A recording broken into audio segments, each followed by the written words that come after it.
स्वागत है आपका संस्कृति चित्र चैनल पर। दो पावन जलधाराएं भागीरथी और अलकनंदा मिलती नहीं बल्कि एक दूसरे में विलीन हो जाती हैं।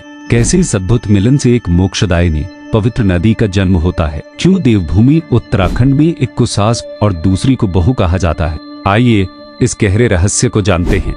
अपनी स्क्रीन पर जो अलौकिक दृश्य आप देख रहे हैं, यह मात्र एक संगम नहीं, यह है दो पवित्र धाराओं का वह अद्भुत मिलन जहां से भारत की जीवनदायिनी मां गंगा का प्राकट्य होता है। इस गहन कथा में हम आपको भागीरथी और अलकनंदा के इस पवित्र रिश्ते से परिचित कराएंगे। क्या आपने कभी ध्यान दिया है कि इन दोनों नदियों के जल का रंग एक जैसा नहीं होता?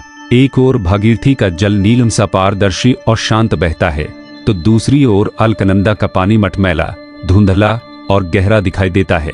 ऐसा क्यों होता है? जब दोनों ही नदियां हिमालय के पवित्र शिखरों से निकलती हैं, तो उनके रंग में इतना अंतर क्यों आता है? क्या यह प्रकृति का कोई चमत्कार है या इसके पीछे कोई प्राचीन भौगोलिक कथा छिपी है? आज हम इसी छिपे हुए रहस्य से पर्दा उठाएंगे। इस रहस्य को समझने के लिए हमें इन दोनों पवित्र नदियों की पूरी यात्रा को जानना होगा। सबसे पहले हम उस धारा के साथ चलते हैं जो देवप्रयाग तक लगभग अकेली ही आती है। वह है पावन भागीरथी। इसका नाम सुनते ही इतिहास की कोई प्राचीन पुकार कानों में गूंज उठती है।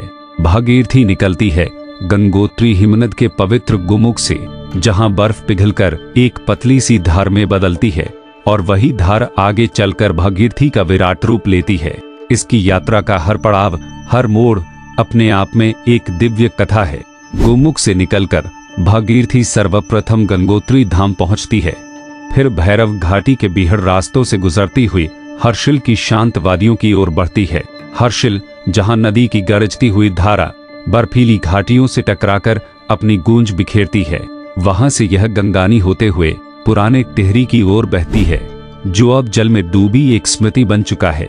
इस पूरे मार्ग में भागीरथी से कोई भी बड़ी सहायक नदी नहीं जुड़ती। यही कारण है कि इसका जल गोमुख से लेकर देवप्रयाग तक बिल्कुल निर्मल, नीला और पारदर्शी रहता है। अब प्रश्न उठता है, यदि भागीरथी इतनी साफ सुथरी है तो अलकनंदा का जल मटमैला क्यों दिखाई देता है?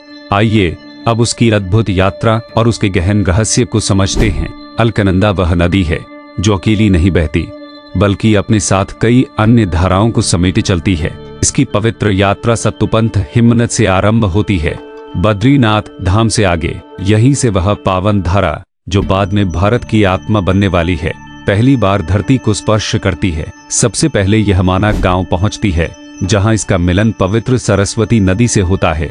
दो पवित्र जलधाराएं एक दूसरे में समाहित होती हैं, लेकिन कहानी यही नहीं रुकती। इसके बाद विष्णुप्रयाग में अलकनंदा धौलीकंदा को अपने में मिला लेती है। धौलीकंदा जो ऊंचे पर्वतों से मिट्टी, पत्थर और खनिज लाती है, अलकनंदा के स्वच्छ जल में अपनी पहचान छोड़ जाती है। फिर नंदप्रयाग में अलकनंदा का संगम नंदाकिनी से होता है।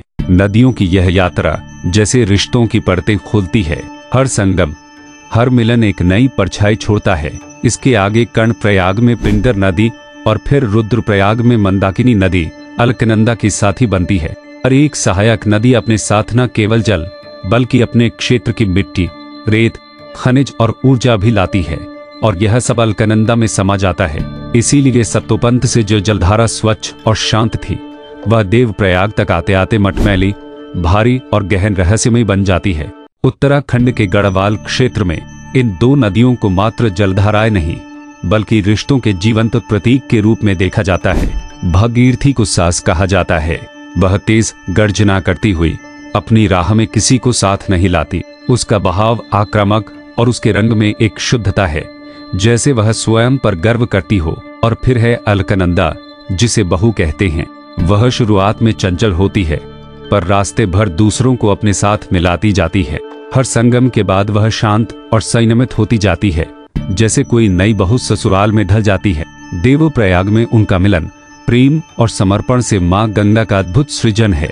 अगर आपको यह कथा पसंद आई तो चैनल संस्कृति चित्र को जरूर सब्सक्राइब करें और बेल आइकन दबाएं।